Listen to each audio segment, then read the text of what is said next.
Olá, bom dia. Bom dia a todos. Boa tarde, boa noite também para quem estiver assistindo a gravação.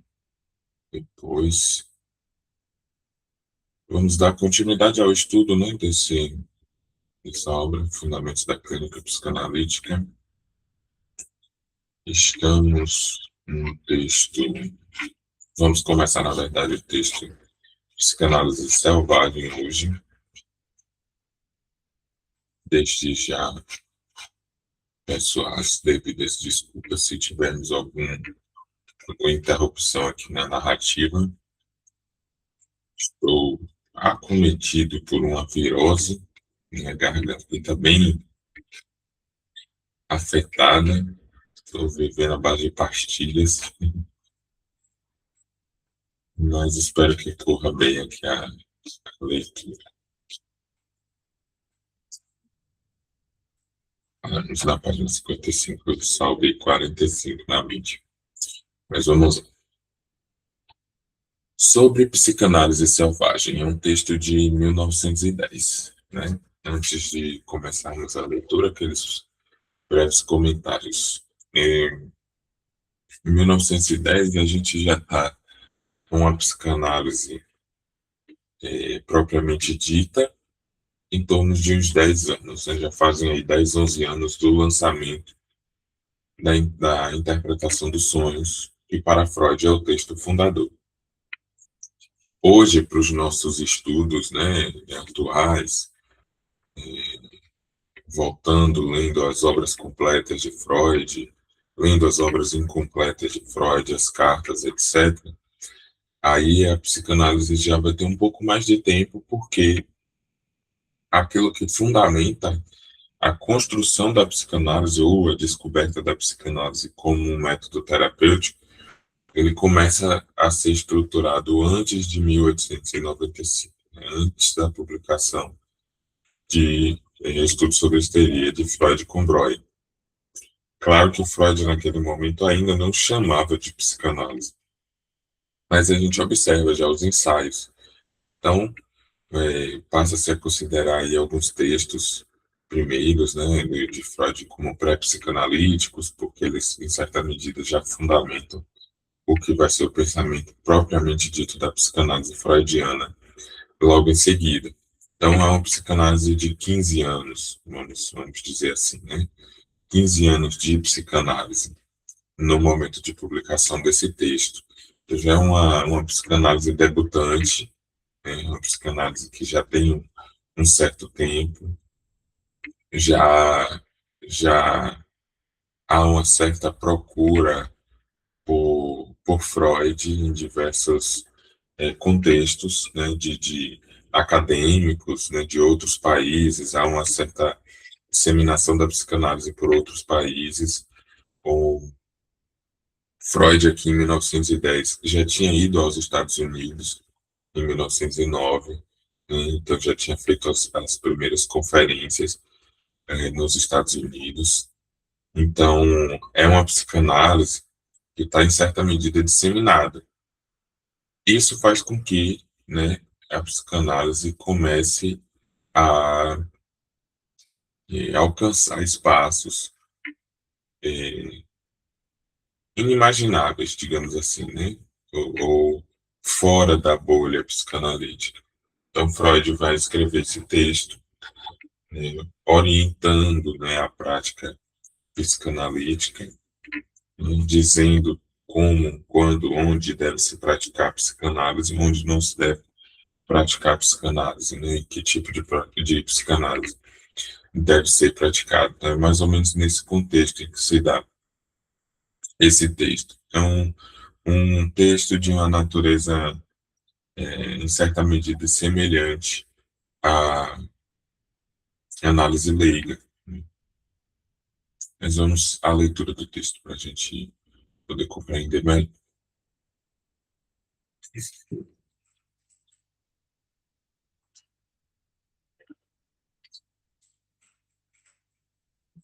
Há alguns dias apareceu no meu consultório, acompanhada de uma amiga protetora, uma senhora mais velha que se queixava de estados de angústia.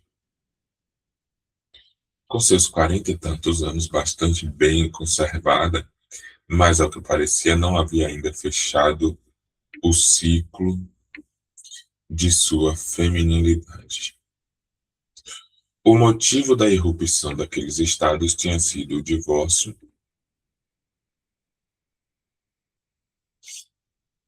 de seu último marido. No entanto, a angústia, segundo ela informou, havia aumentado consideravelmente desde que ela havia se consultado com um jovem médico em seu bairro, pois ele havia detalhado para ela que a causa de sua angústia seria a sua necessidade sexual. Ela não conseguiria, segundo ele, suportar a falta de relação sexual com o marido, e por isso só havia três caminhos para a cura: voltar para o marido, ter um amante ou a satisfação solitária. Eventualmente vocês podem estar ouvindo um barulho de som alto. Tá, tá acontecendo uma movimentação aqui na cidade, que tem é um período de uma romaria de vaqueiros, né? A galera faz uma cavalgada que viaja aí por uma semana a cavalo para chegar em uma cidade no final de semana, né? E é que tem, enfim, toda uma festa lá nesse contexto. Então, fica todo dia, é a semana toda aqui saindo romaria de cavalgada aqui para ir para essa cidade aí, ficar amanhã assim, fazendo as concentrações, carro de som, rodando a cidade aí, fazendo barulho. Então, eventualmente vocês podem tá ouvindo isso.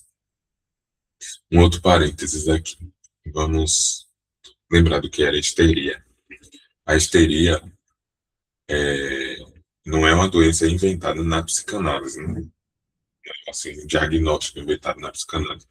A histeria aí talvez seja uma das patologias mais antigas que existem, né? Uma das primeiras patologias.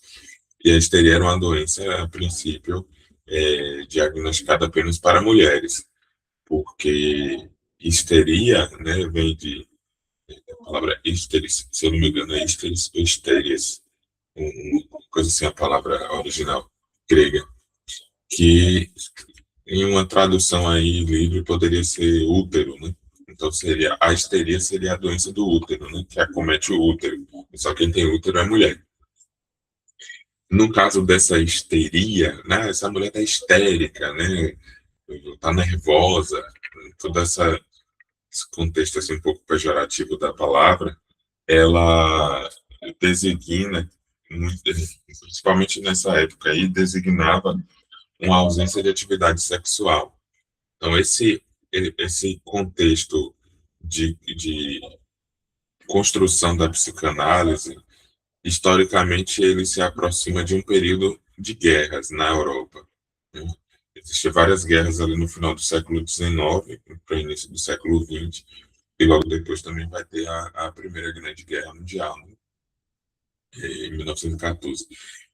Nesse período entre guerras, então, tinha-se esse contexto de que os homens iam para a guerra, iam para o campo de batalha, tinha certos contextos de guerra também, de conflito na África, né, onde estava começando ali um certo colonialismo africano, uma vez que tinha é, os países nas Américas, né, tinham conquistado suas independências, havia-se aí um contexto de colonização na África, de divisão da África pelos países da Europa, né? Inclusive isso foi uma das questões que culminaram aí na Primeira Guerra Mundial, essa disputa de território na África. Esse contexto, as mulheres ficavam sozinhas, né, em casa, sem seus maridos, porque seus maridos estavam na guerra. E por estarem sozinhas, ficavam sem prática sexual e aí elas ficariam histéricas, né, nervosas. Inclusive tem um filme, é muito doido. Não sei nem onde encontraria esse filme hoje. Não sei se está em algum streaming ou se encontraria ele no YouTube. Eu lembro que eu assisti esse filme logo quando eu cheguei na faculdade de psicologia, lá em 2014, porque é por causa do nome. O nome do filme é Histeria. Então eu achava que era um filme sobre psicanálise, né? Fui assistir para ver o que era o filme e tal, enfim. O filme mostrava um contexto ali mais ou menos semelhante ao contexto em que surgiu a psicanálise e o contexto de histeria justamente nesse cenário, né? Os homens iam para a guerra, as mulheres ficavam sozinhas, ficavam sem prática sexual, ficavam histéricas.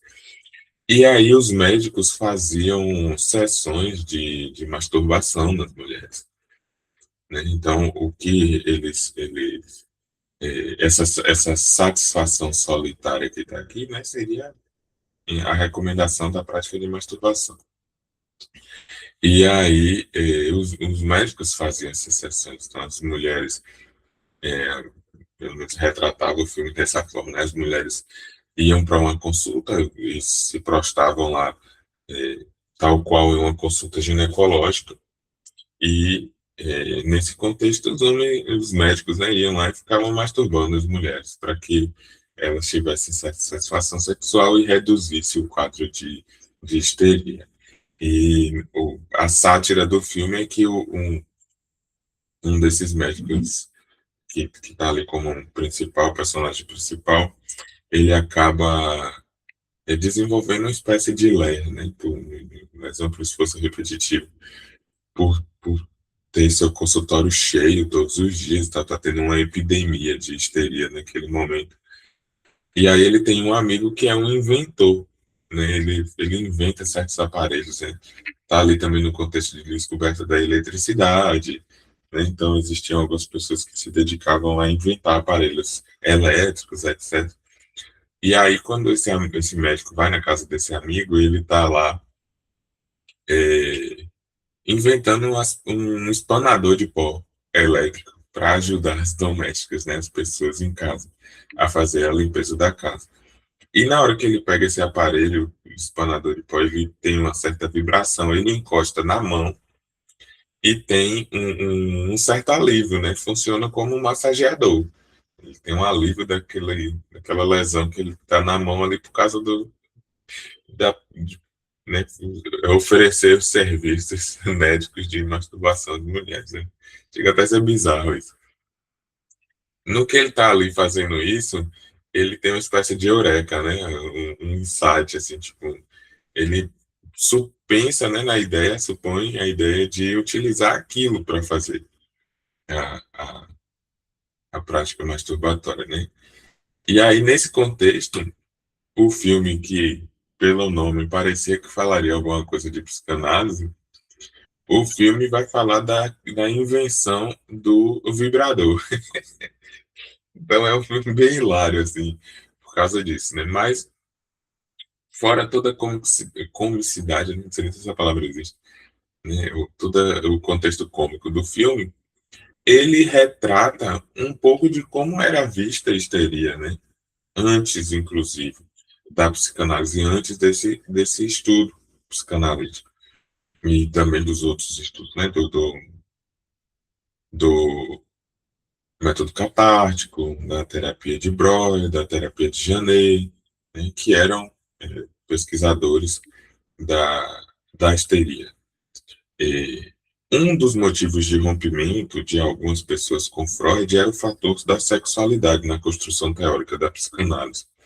E muito desse fator da sexualidade era rechaçado, né, por causa que havia se pensado, né, ou havia se procurado pesquisar a histeria justamente para distanciá-la do fator da sexualidade, e para dizer que a histeria era uma doença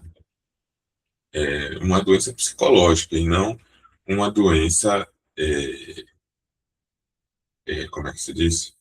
Uma doença sexual, uma doença da sexualidade. Então, esse era um fator que contribuiu para que algumas pessoas que estavam em torno de Freud ali, quando Freud foi estabelecendo a etiologia da histeria, da neurose, né, na sexualidade, promovendo aí um certo rompimento. Né? Bom dia, Mário. Fechando esse parênteses, voltando à leitura. Desde então, ela estava convencida de que era incurável, pois não queria voltar para o marido, e os dois outros meios iam contra a sua moral e sua religião. Mas ela viera até mim porque o médico havia lhe dito que aquela era uma abordagem nova, que se devia a mim, e que ela viesse confirmar comigo pessoalmente que era assim e não de outra forma. Gringos, pai. A amiga, uma mulher mais velha que a primeira, esquálida e com aspecto de doente, implorou-me que eu assegurasse a paciente de que o médico tinha se enganado. Não podia ser assim, pois ela mesma era viúva há muitos anos e permanecera uma senhora decente sem sofrer daquelas angústias. Não quero me deter aqui na difícil situação em que fui colocado através dessa visita, mas gostaria de lançar luz sobre o comportamento do colega que encaminhou essa doente para mim. Antes, porém, gostaria de lembrar uma advertência que talvez, ou assim espero, não seja supérflua. A experiência de longos anos me ensinou, como poderia ensinar a qualquer outro, a não aceitar facilmente como verdade o que pacientes, especialmente os doentes dos nervos, contam acerca de seus médicos. O médico dos nervos, em todo tipo de tratamento, não só facilmente virará objeto, sendo alvo das múltiplas moções hostis dos pacientes.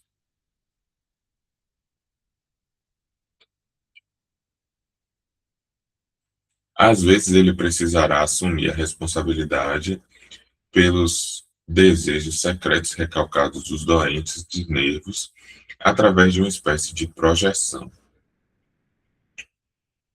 Então, será um fato triste, mas significativo, que tais acusações em nenhum outro lugar encontrarão credibilidade maior que nos ouvidos de outros médicos. Portanto, tenho o direito de esperar que a senhora em meu consultório tenha apresentado um relato tendenciosamente deformado a respeito das afirmações de seu médico, e que seria injusto com ele, que não conheço pessoalmente, se as minhas observações sobre psicanálise selvagem se atrelassem justamente a esse caso. Mas talvez com isso eu impeça outros de cometerem injustiças com seus doentes. Suponhamos, portanto, que o médico tenha dito exatamente o que o paciente me relatou. Então, facilmente qualquer pessoa dirá, para criticá-lo, que um médico, se julgar ser necessário conversar com uma mulher sobre o tema da sexualidade, terá de fazê-lo com tato e descrição. Mas essas exigências coincidem com respeito a certas prescrições técnicas da psicanálise. Além disso, o médico teria descartado ou interpretado mal uma série de ensinamentos científicos da psicanálise, mostrando com isso quão pouco ele avançou no entendimento da essência e das intenções dessa área. Comecemos com o último aspecto, os enganos científicos. Os conselhos do médico permitem reconhecer claramente qual o sentido que ele atribui à vida sexual. No sentido popular, sendo que por necessidades sexuais, ele nada mais entende que a necessidade do coito ou coisas análogas que propiciam o orgasmo e a descarga das substâncias sexuais. Mas não pode ter ficado despercebido do médico que é comum criticar a psicanálise no sentido de que ela estende o conceito do sexual para além da dimensão usual. Eis um fato. Se ele pode ser usado como uma objeção, é algo que não discutiremos aqui. O conceito do sexual engloba muito mais na psicanálise. Tanto para cima quanto para baixo, ele vai além do sentido popular. Essa ampliação tem justificativa genética. Julgamos ser parte da vida sexual também todas as ativações de sensações carinhosas que se originaram da fonte das moções sexuais primitivas, mesmo se essas moções experimentam um bloqueio de seu objetivo sexual original, ou se elas trocaram esse objetivo por outro, não mais sexual.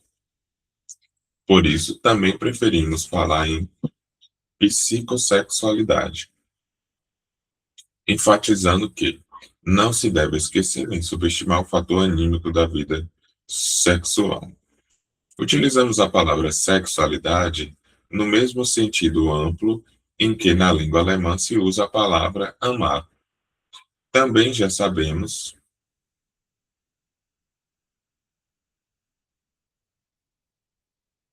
também já sabemos há tempos que a insatisfação anímica pode perdurar com todas as suas consequências, onde não há falta de relação sexual normal. E como terapeutas, sempre nos detemos diante do fato de que, das aspirações sexuais não satisfeitas, aspirações que combatemos quando assumem a forma de satisfação substituta, como sintomas nervosos, muitas vezes apenas uma pequena parte delas pode ser descarregada pelo coito ou por outros atos sexuais.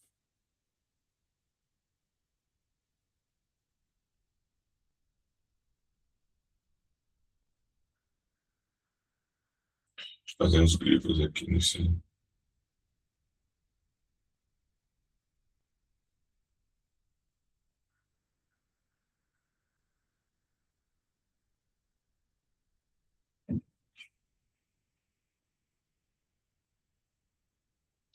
Aqueles que não compartilham dessa concepção de psicossexualidade não têm direito de se reportar às teses basilares da psicanálise, em que se trata do significado etiológico da sexualidade. Enfatizando exclusivamente o fator somático sexo, do sexual, eles certamente simplificaram em muito o problema, mas assumirão sozinhos a responsabilidade pelos seus procedimentos. A partir dos conselhos do médico, ainda vem à luz um segundo mal-entendido igualmente grave. É verdade que a psicanálise afirma que a insatisfação sexual seja a causa dos males nervosos. Mas será que ela não diz mais que isso? Será que se quer deixar de lado, por ser mais complicado, que ela ensina que os sintomas nervosos brotam de um conflito entre dois poderes, entre uma libido, que geralmente cresceu em excesso, e uma recusa sexual ou recalque demasiadamente rígido. Quem não se esquecer desse segundo fator, que de fato não foi relegado a uma posição secundária, nunca acreditará que a satisfação sexual em si geralmente seja um elemento de cura confiável contra os males dos doentes dos nervos. Uma boa parte dessas pessoas, sobre as dadas circunstâncias, não é capaz de satisfação em absoluto ou em determinada situação. Se eles fossem capazes de se satisfazer, se não tivessem as suas resistências internas, a força da pulsão,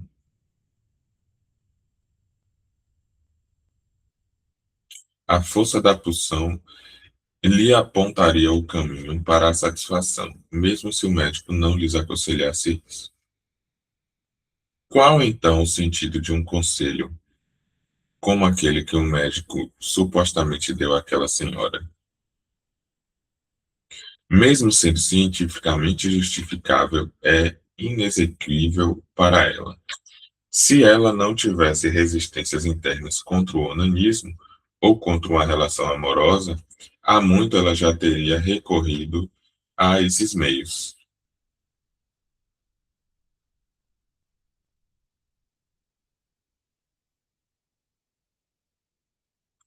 Ou será que o médico acha que uma mulher de mais de 40 anos não sabe o que se pode arranjar um amante? Ou será que ele superestima tanto a sua própria influência a ponto de achar que sem o beneplácito médico, ela nunca conseguiria decidir dar um tal passo? Isso tudo parece muito claro, mas mesmo assim precisamos concordar que há um momento que muitas vezes dificulta a tomada de decisão. Alguns dos estados nervosos, as chamadas neuroses atuais, como a neurastenia típica e a neurose de angústia pura, aparentemente dependem do fator somático da vida sexual, enquanto ainda não temos uma concepção segura quanto ao papel do fator psíquico e do recalque.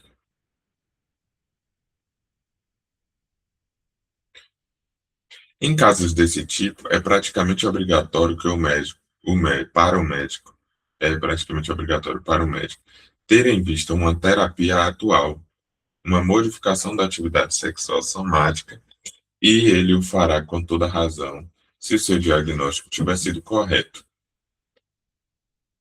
A senhora que se consultou com o jovem médico se queixava essencialmente de estados de angústia. A partir daí, ele provavelmente supôs que ela sofria de neurose de angústia e se julgou no direito de recomendar a ela uma terapia somática. Novamente, um mal-entendido confortável. Quem sofre de angústia, nem por isso tem necessariamente uma neurose de angústia. O diagnóstico não pode ser deduzido a partir do nome. Precisa-se saber que fenômenos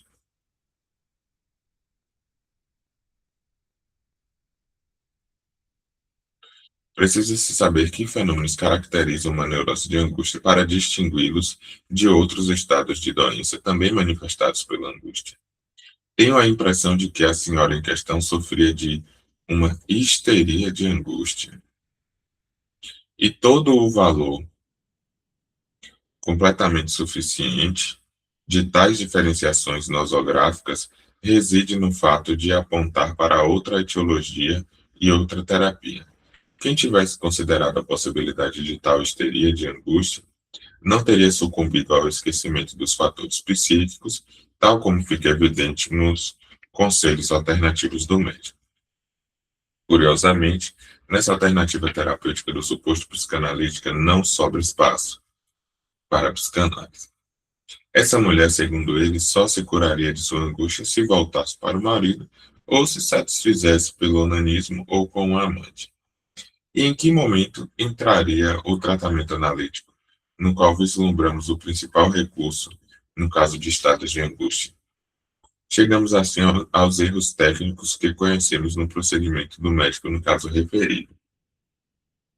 É uma concepção há muito superada que se atém à aparência de superfície, de que o doente sofra em decorrência de um tipo de desconhecimento, e que se esse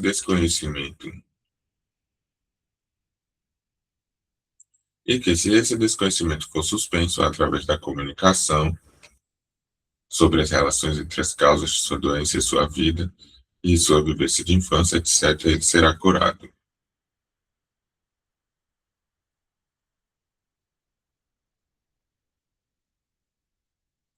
Não é desconhecimento em si o momento patogênico,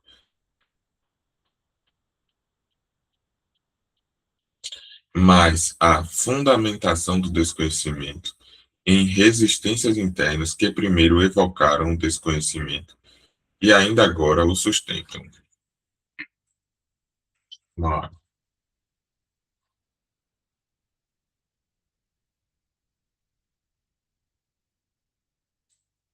é no combate contra essas resistências. É no combate contra essas resistências que reside a tarefa da terapia. A comunicação daquilo que o paciente não sabe porque o recalcou é apenas uma das preparações necessárias para a terapia. Se o conhecimento do inconsciente fosse tão importante para o doente como quer crer o inexperiente em psicanálise, para a cura seria suficiente o doente assistir à palestra ou ler livros a respeito. Nossa, que é fantástico. Mas essas medidas têm a mesma influência sobre os sintomas de males nervosos quanto a distribuição de cardápios para os famintos. Essa comparação, essa comparação é útil até para além deste uso imediato, pois a comunicação do inconsciente do doente, via de regra, tem como consequência a intensificação do conflito dentro dele e o aumento do sofrimento. Bem importante essa parte aqui, né, Dan? Mas como a psicanálise não pode prescindir dessa comunicação, ela prescreve que a comunicação não se dê antes de serem preenchidos dois pré-requisitos.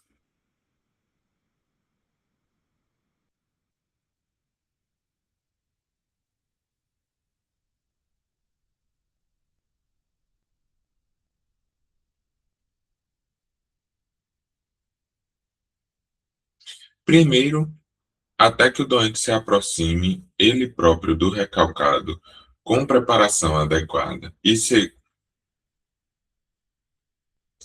segundo, até que ele tenha se apegado ao médico em tal medida, transferência, que os sentimentos em relação ao médico tornem impossível uma nova fuga. Então vamos lá, né? Fazer um parênteses aqui, um comentário.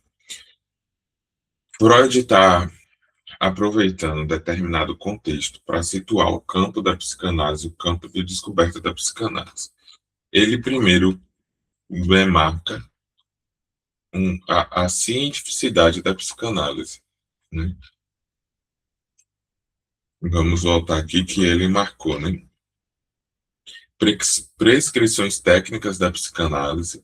Então, ele marca a psicanálise enquanto uma técnica, uma prática, né, específica, que possui uma técnica, e os ensinos científicos da psicanálise, né, os ensinamentos científicos da psicanálise. Então, ele coloca a psicanálise no lugar de uma ciência. Ele descreve dessa forma. E aí ele vai falar dos enganos científicos. Esses enganos científicos, ele está trazendo um contexto em que o médico fez o diagnóstico e fez as determinadas recomendações para a paciente, supondo, né, colocando essas recomendações e essa prática no lugar da psicanálise, de que ele estaria fazendo a psicanálise, né, naquela prática ali seria uma prática psicanalítica, uma recomendação da psicanálise. Não à toa a paciente chega para Freud dizendo, né, a mulher chega para Freud dizendo que o médico havia justificado que aquilo era psicanálise e mandou ela vir tirar a própria prova com Freud. Claro que, né, em determinado momento, Freud coloca ali que o médico não deve acreditar piamente naquilo que os pacientes estão dizendo, principalmente sobre outros médicos. Então, ele levanta essa possibilidade de que isso não tenha acontecido dessa forma, que tenha sido apenas a percepção daquele contexto ali por parte dessa mulher, e que ela tenha meio que criado essa historinha aí para chegar até Freud, né, como uma justificativa para ela chegar até Freud. Mas Freud está fazendo uma consideração de que se isso fosse verdade, se isso realmente tivesse acontecido da forma como ela descreveu, ele vai se aproveitar desse contexto para escrever esse texto aqui da psicanálise selvagem e fazer orientações para que outras pessoas não exerçam a psicanálise dessa mesma forma, como a mulher ali descreveu que o médico supostamente estaria exercendo. Então, ele vai trazer aqui primeiro, né, alguns conceitos, né, desses enganos. Ele vai trazer um engano a respeito da sexualidade, como se, quando a psicanálise fala de sexualidade e de adoecimento pela sexualidade, estivesse falando de falta de atividade sexual. E aí ele traz o termo da psicossexualidade. Não à toa, em 1913, ele coloca os 13 ensaios da sexualidade, né, do desenvolvimento psicossexual. Então, é um desenvolvimento psicossexual e não necessariamente apenas, única e exclusivamente sexual. E ele traz o sentido amplo da sexualidade, né? Quando se fala em sexualidade na psicanálise, está se falando do sentido amplo da sexualidade.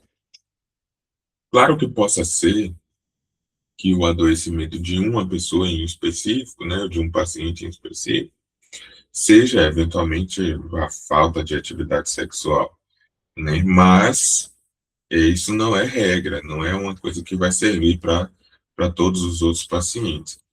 Ele vai fazendo essa construção teórica, né, da sexualidade, distinguindo o que é a sexualidade no conhecimento comum e o que é a sexualidade na psicanálise, como, né, esses sintomas relacionados à sexualidade, relacionado a libido, com a recusa sexual, com o recalque, que ele vai apresentando conceitos da psicanálise, nessas resistências internas, esse recalque, e a força da pulsão, a libido. Então, aqui já entra, né? Libido, pulsão, já entra nesse texto, recalque, resistência, já entra também nesse texto, né? As duas palavras, os dois termos sendo apresentados dessa forma. E ele vem aqui trazendo um contexto agora de funcionamento psíquico, e como a psicanálise atua nisso. Se ela não tivesse resistências internas contra, então, quando há recomendação e, por exemplo, a recomendação, a sugestão, né, de que ela tenha ela retome a atividade sexual de alguma medida.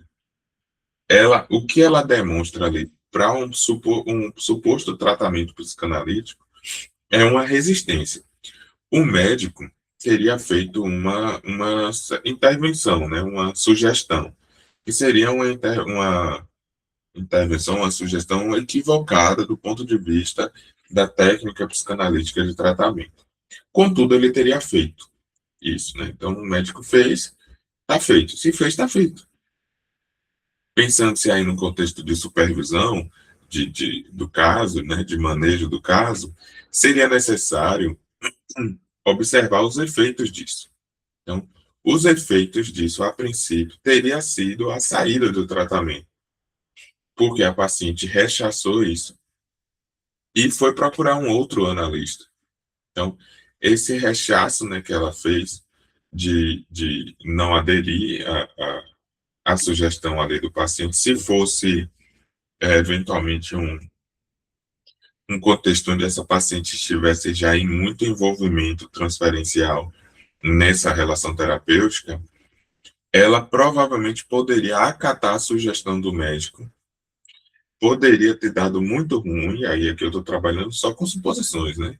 Poderia ter dado muito ruim, ter sido muito errado, né, essa sugestão, e ter provocado ainda muito mais conflito psíquico nessa paciente.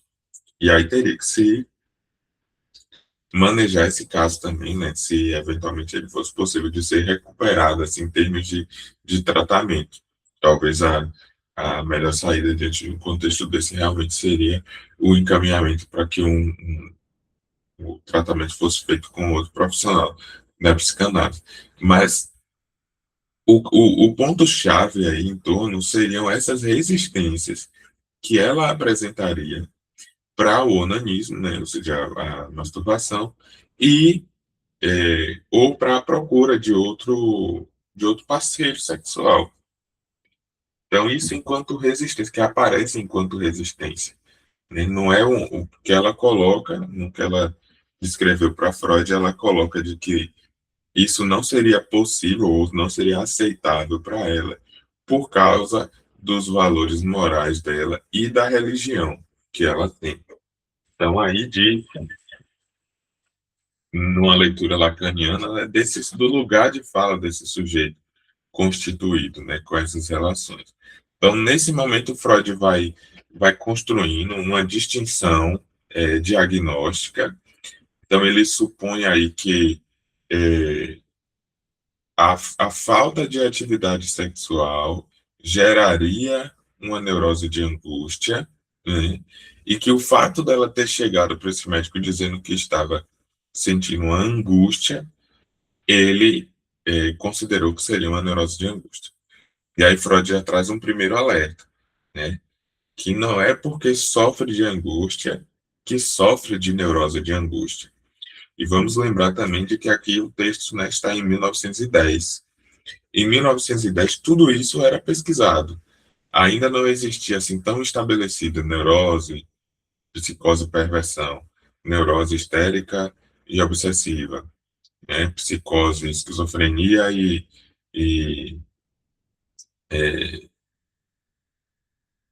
eu esqueci o nome da outra agora. Esquizofrenia e alucinação, não. Ixi, deu um branco total aqui agora no nome.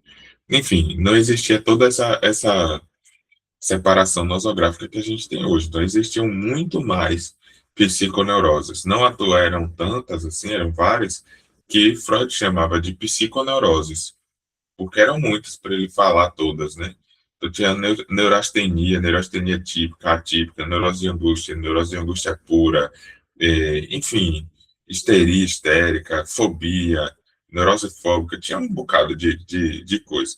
Então ele vai separando aqui os diagnósticos de que a angústia, por si só, não define uma neurose de angústia. A neurose de angústia era uma coisa, a histeria de angústia era outra coisa. Então, é um campo é, nosológico ainda não muito bem definido na psicanálise.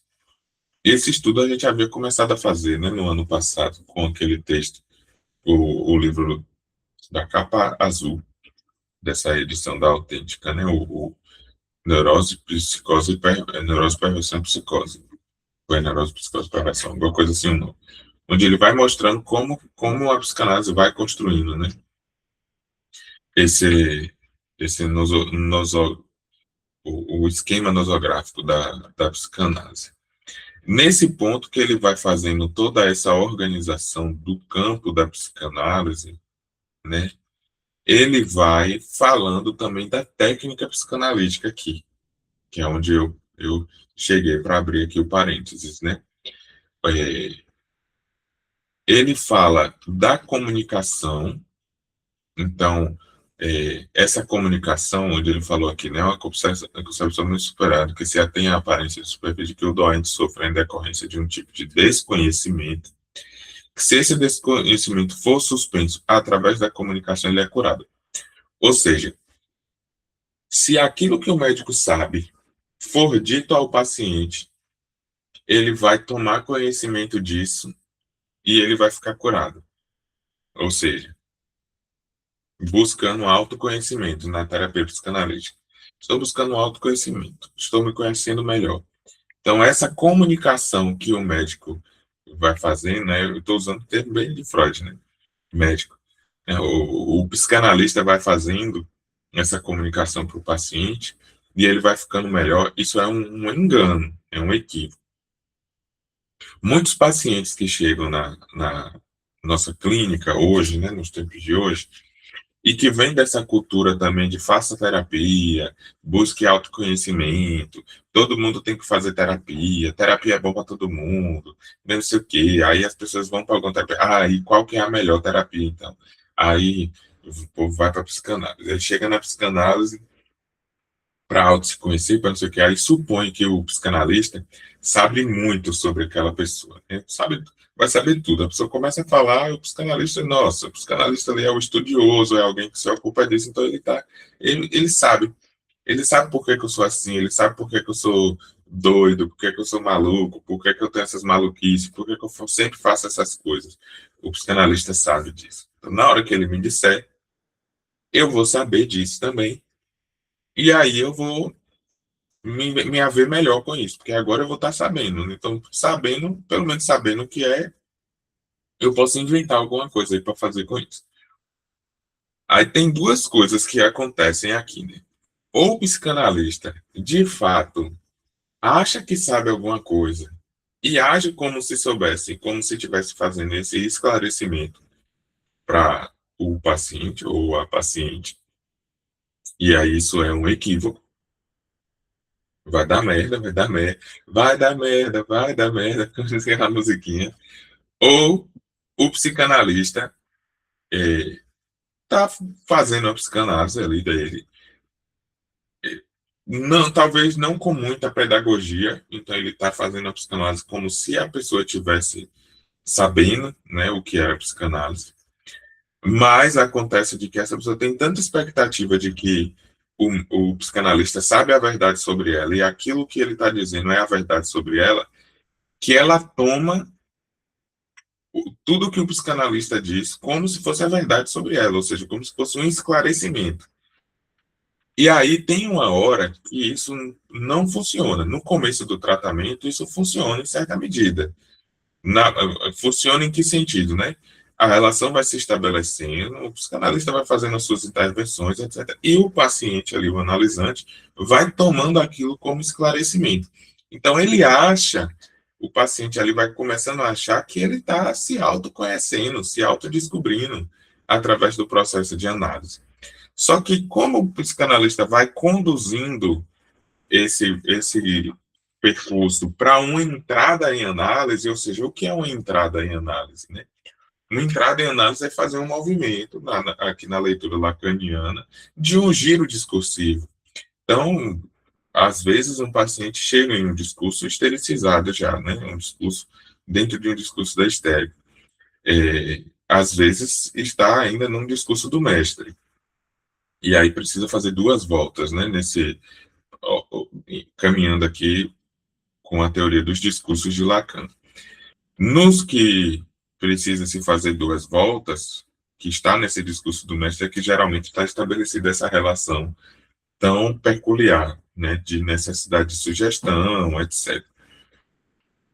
Quando o psicanalista vai fazendo esse movimento, a pessoa vai achando que está se autoconhecendo ali, né, o paciente. Em determinado momento, quando ele entra no discurso analítico, ou seja, quando ele entra em análise, aí tem um choque. Tem um choque que é perceber que ele não estava se conhecendo porra nenhuma. Que não existe se conhecer ou autoconhecimento. Não existe. O sujeito com que se trabalha a psicanálise é um falta em ser, né? Não existe ser para se conhecer, ou seja, conhecer o seu, conhecer sua essência, se autoconhecer. O que existe é uma falta em ser, um vazio, um eterno devir, né, nesse sujeito psicanalítico. Então, quando o paciente se depara com isso é um choque, porque isso gera uma certa dúvida com o que estava acontecendo até então. Isso também não pode ser feito de uma maneira tão abrupta, né? O psicanalista não pode ter ansiedade em colocar os pacientes em análise, porque é preciso respeitar o tempo para que se chegue em análise. Então, esse tempo que Freud demarca aqui nesse contexto, de que existe um tempo para que se faça essa comunicação, então ele exige que é o próprio paciente quem tem que se aproximar do material recalcado, para que o psicanalista possa fazer essa comunicação desse material recalcado. Isso, claro, dentro de uma psicanálise freudiana, né? Dentro de uma psicanálise lacaniana não existe isso, de comunicar o material recalcado, não é dessa forma que se trabalha. E o segundo ponto é que haja uma relação transferencial sustentável para que, quando o psicanalista fizer uma intervenção como essa, né, apontar o material recalcado, ou, enfim, fizer as intervenções propriamente de um trabalho de análise, haja uma relação transferencial estabelecida suficiente para que o paciente volte, né? No sentido de que existem certas intervenções que a gente percebe enquanto possível, desde um começo de tratamento, dessas primeiras sessões, que se elas forem feitas de um determinado manejo, né, ou dentro de uma determinada maneira, o paciente nunca volte mais, ele não volte, então ele vai embora. Eventualmente ele vai procurar um outro psicanalista, ou talvez ele fique tão traumatizado ali com a abordagem no tratamento que nunca mais ele procure um tratamento psicanalítico. Então, ou até qualquer outra terapia, né? Então, Freud demarca esses dois pré-requisitos para a comunicação do médico. Se tratando de psicanálise lacaniana, não temos tão estabelecido assim essa perspectiva de uma comunicação. Um psicanalista lacaniano, ele não faz a comunicação de um material recalcado ou algo dessa natureza.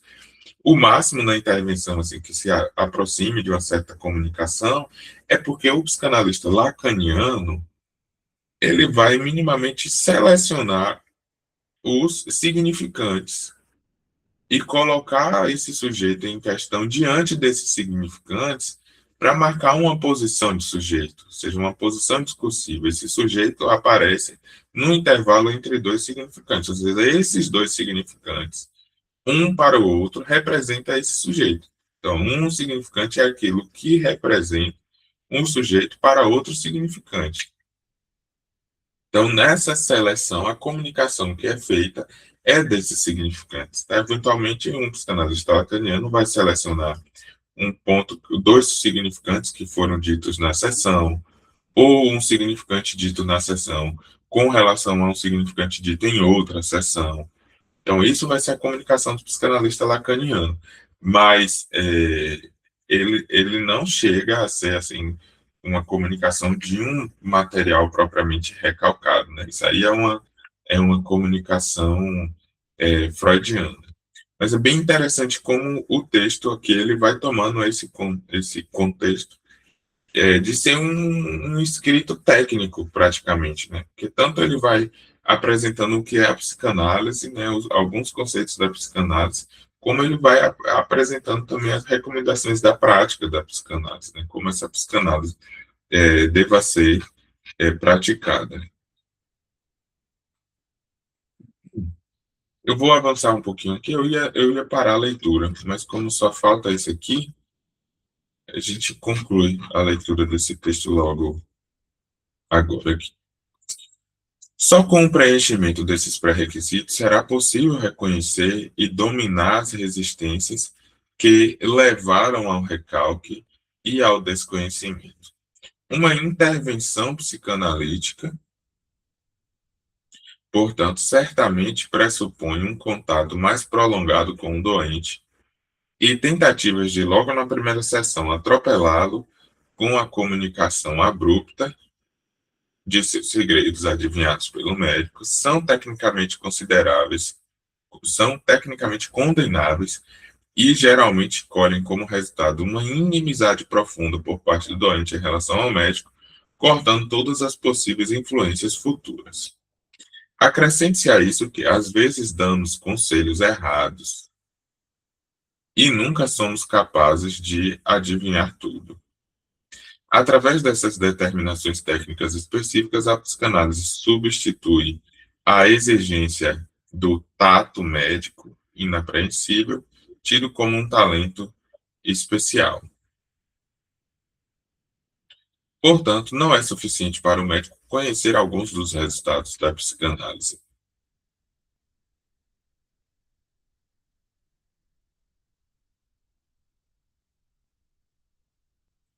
Ele precisa ter se familiarizado com sua técnica, se quiser conduzir a sua atuação médica seguindo as perspectivas psicanalíticas. Essa técnica, até hoje, não pode ser aprendida através de livros e certamente só poderá ser atingida por si próprio com grande empenho de tempo, esforço e sucesso. Como as outras técnicas médicas, estas são aprendidas com aqueles que já dominam. Por isso, para avaliar o caso ao qual eu atrelo essas observações, certamente não é indiferente o fato de eu não conhecer o médico que aparentemente deu aqueles conselhos, nem de eu nunca ter ouvido seu nome. Não é agradável nem para mim, nem para meus amigos e colegas monopolizar de tal modo o direito ao exercício de uma técnica médica. Mas, diante dos perigos que acarreta o exercício previsível de uma psicanálise selvagem, tanto para os doentes quanto para a causa da psicanálise, não nos restava outro caminho. Na primavera de 1910, fundamos uma associação psicanalítica internacional, cujos membros declaram a ela pertencer através da publicação de seus nomes, para assim poder afastar a responsabilidade pelas atividades de todos aqueles que não fazem parte de nós e que chamam o seu procedimento médico de psicanálise. Aqui começa a estabelecer o porquê que foi criada a IPA. Pois, na verdade, esses analistas selvagens prejudicam mais a causa do que o doente individual. Muitas vezes,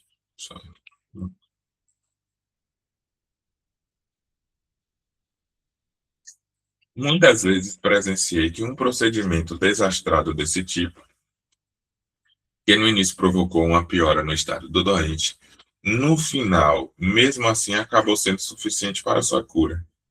Nem sempre, mas muitas vezes.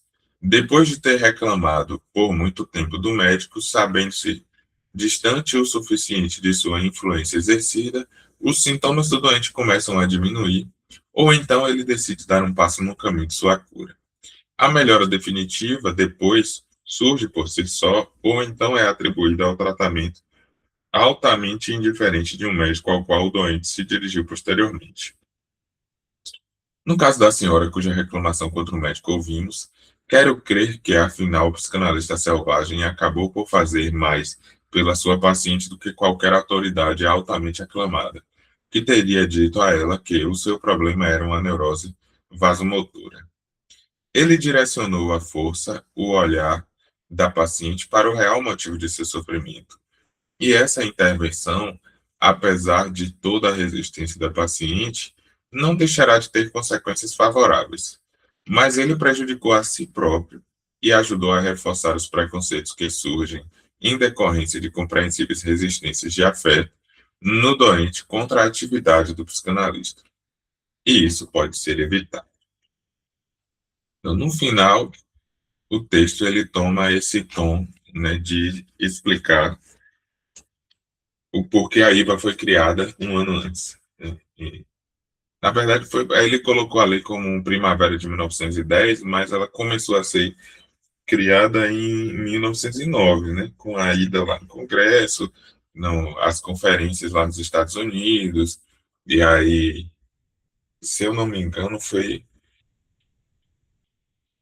Ferenc, não lembro agora se foi Ferenc quem sugeriu criar a IPA.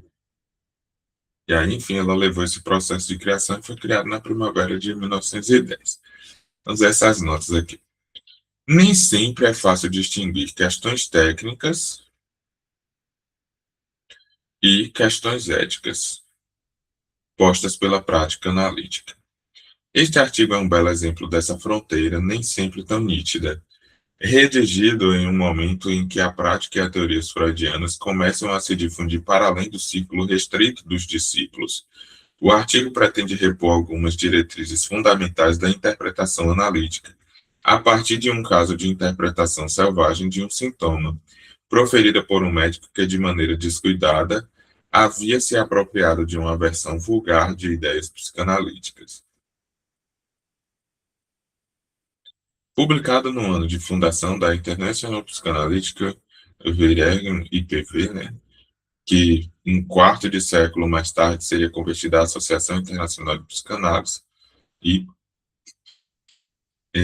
sobre psicanálise selvagem faz parte do primeiro esforço de institucionalização da prática psicanalítica. Destaca-se ainda a importância dada por Freud ao tato como elemento constitutivo da interpretação, indicando a atenção merecida pela dimensão estética da clínica, isto é, para a sensibilidade do psicanalista aos movimentos psíquicos do analisando. Ainda que possa ser enquadrado principalmente como um artigo técnico, a relevância do presente artigo não se esgota nisso. Note-se, por exemplo, como Freud aproveita o contra-exemplo da má compreensão do papel da sexualidade para a psicanálise a fim de esclarecer seu próprio ponto de vista. Vale ainda ressaltar o emprego da categoria de neurose de angústia num quadro das assim chamadas neuroses atuais, entidade nosográfica em franco desuso já àquela altura do pensamento de Freud. Em notas, Freud emprega aqui o termo nevrase, mas o termo técnico, né? Cabe ressaltar que Freud comumente faz uso do termo genético, remetendo a seus significados em língua grega, ou seja, ao que diz respeito às origens, não necessariamente com as conotações biológicas da ciência atual referente ao material genético. Aqui na termo genético, né, na hora que ele utilizou ali. Né? Na psicanálise é importante diferenciar o desconhecimento da mera ignorância, levando-se em consideração a hipótese do inconsciente. O primeiro caso diz respeito a um saber que é impedido do seu registro consciente, e o segundo a uma simples ausência de informação. Concluindo assim o texto, né, em psicanálise selvagem, no próximo encontro a gente vai para as recomendações ao médico para o tratamento psicanalítico, né? Um texto de 1912. Aqui, esse texto aparece na coletânea da Companhia das Letras, dentro daquela obra dos escritos técnicos de Freud. Então, aqui, muito provavelmente, agora a gente vai caminhar para os escritos técnicos, né? Vai ser a sequência. O psicanálise selvagem, ele já entra como um escrito técnico, em certa medida, uma vez que ele apresenta os conceitos e a prática, né? Como eu havia comentado anteriormente. E esse texto das recomendações ao médico, ele já é, de fato, um texto técnico, assim, né? O próprio Freud estabeleceu na compilação das suas obras completas como um dos textos dos escritos técnicos. Lacan, no primeiro seminário, nos escritos técnicos de Freud, ele vai fazer uma subversão nisso aí, né? Vai meio que considerar que desde a interpretação do sonho já são escritos técnicos da psicanálise. Mas aí na próxima semana entramos nesse texto aqui. Amanhã, sexta-feira, né, às 13 horas, a gente dá continuidade também às nossas leituras paralelas. E nos próximos dias estarei divulgando para vocês o programa de estudo, né, o programa de investigação em torno das leituras lacanianas. É isso para a gravação.